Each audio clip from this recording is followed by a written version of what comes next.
Doug Lesmerises, Scott Patsko. Scott doing all the heavy lifting here on Gotta Watch the Tape. He's got another numbers breakdown on Tommy Togiai, who I watched every snap of his college career, but I had to go back and watch the highlights because, like, what did he do? I have a terrible memory. Being a terrible memory for a sports writer is not great. I mean, I've been around those old sports writers, Scott, who can be like, oh, Tommy Togiai, I remember the 7th snap of the 3rd series, his 2nd year in the 4th game. And I'm like, what? So, but the internet, very helpful in those kind of things. So let's get into Tommy Togiai, defensive tackle. Scott Patsko, dive in on Gotta Watch the Tape. And it's okay, Doug. No one's really paying attention to the lineman anyways. I mean, you're watching the ball, right? Thank you. Scott, Garrett Wilson, he's good. Tommy Togiai, I don't know. I saw him sack people. So, yeah. So the Browns remade their defensive line pretty much from almost top to bottom. Only Myles Garrett remains from last season's primary starters.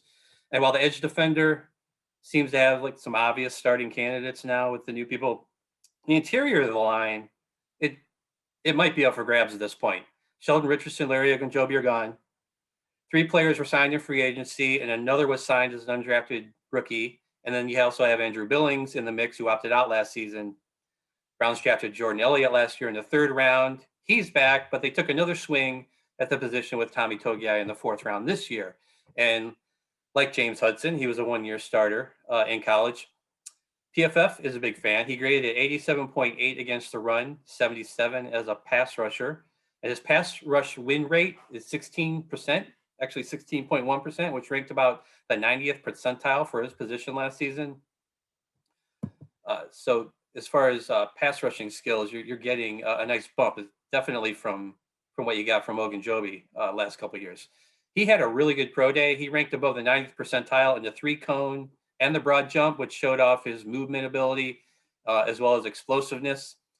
The one thing that gets mentioned with Togiai is his lack of arm length, which, I mean, when looking at a guy that big, it's weird to talk about his arm length, but he was in the 8th percentile in arm length for defensive tackles. His arms were a little over 31 inches long. I have no idea how long my arms are. Do you know how long your arms are? I know you measured your hand before. I've measured all my body parts. I bet my arms are longer than Tommy Togiai's. I'm a long, lean drink of water. So it is, I will challenge Tommy Togiai to that. If you happen to see me in camp at some point on the sideline when Tommy Togiai is trying to walk back in the locker room, and if we're both standing there with our arms spread out like we're condors, please come over and tackle me and tell me to leave Tommy Togiai alone. There you go. But I think these measures, I think he was 6'2", 296. I believe that's from his pro day measurements. But again, the arm length comes up, but he seemed to make up for it with his strength, number one, technique, instinct, stuff like that at Ohio State. So it wasn't an issue there. The key is, will it be any issue with the Browns? We'll have to find that out. But that's kind of an overview of where we're at with Tommy Togiai. So it does one of those things. He was, and then we talked about this when he got drafted. He was trying to do some monster bench press stuff at pro day, but it does help you do a better bench press when your arms are short. Like that's like it's not coincidental. It's like you don't have as far to go. Now, so me with my long arms, that's why I can't even do the bar. It's my arms are so long. I mean, it's quite a hindrance. I'm just dragging these things around, and it's why my arms look like noodles. But he is really strong. And I do think when you get into him a little bit, this is a common thing with all the Larry Johnson guys who play defensive line for Ohio State. They're just really good with their hands. He just teaches the hand fighting techniques at a really high level. And so it's like, if your arms are short, that means the offensive lineman can get his arms out and get his arms on you and keep you away from doing things. But you see Togiai come off the line and he's like in a slap fight with people right from the jump, and he's winning and he's free. Right. And that's exactly, Larry Johnson teaches it like it's karate. It's hand-to-hand combat.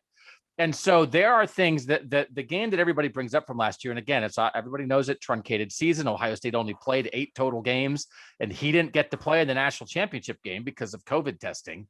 So he only played 7 games last year. That was the only year he started. It's very truncated, and he went nuts against Penn State. He had 3 sacks against Penn State. He, like, all his stats were against Penn State. So those are the highlights you watch, and he's just hand fighting, and winning on a regular basis. And so you can see how that translates. So it is like, it's the one thing he doesn't have, but like he has an answer to it. Like at least he did on the college level. And again, that's Penn State. That's not Rutgers or Illinois. That's like good football players, you know, like real dudes that he's playing on the interior of the Penn State offensive line.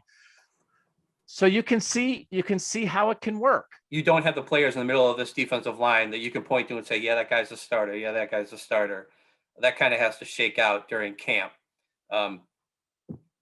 They have guys who they've kind of taken a chance on, who are either maybe at the back end of their career or just guys who have some experience because they know that, you know, Togiai, Elliott, they're young. Billings sat out a year. So it's a better situation than Hudson, but you wonder if he can kind of make it through that shuffle and find a starting role. It seems like he's probably going to maybe have Jordan Elliott's role this season, that 200 to 300 snap guy who isn't the starter, but he's still getting regular playing time.